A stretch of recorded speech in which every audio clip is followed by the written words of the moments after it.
Montreal Protocol – Control of Substances.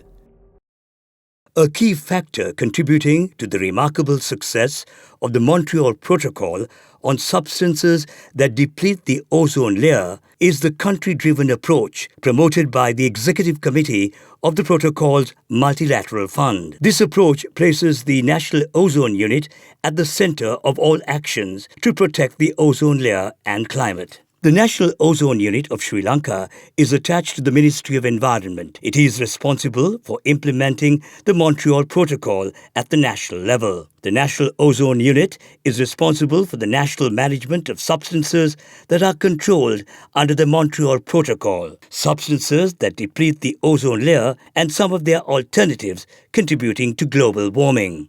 To prepare the country for the enforcement of controls on these substances, the National Ozone Unit develops awareness-raising campaigns, leads capacity-building programs for key stakeholders, and strengthens processes to facilitate enforcement and compliance. To establish control measures for these substances, the national consumption is initially monitored to establish a baseline quantitative level of consumption from which the gradual reduction shall be benchmarked.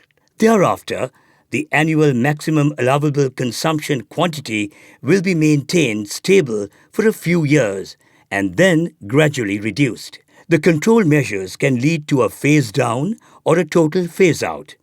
Phase out refers to a 100% consumption reduction and therefore a production and import ban at the end of the timeline.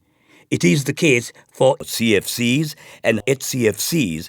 Phase down is applicable in situations where alternatives are not fully available yet. Therefore, production and consumption will be reduced to the maximum possible extent by the end of the timeline.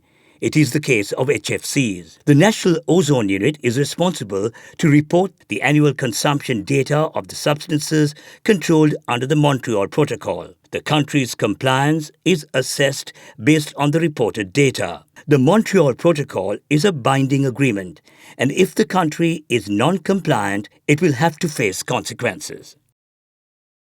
Think globally, act locally.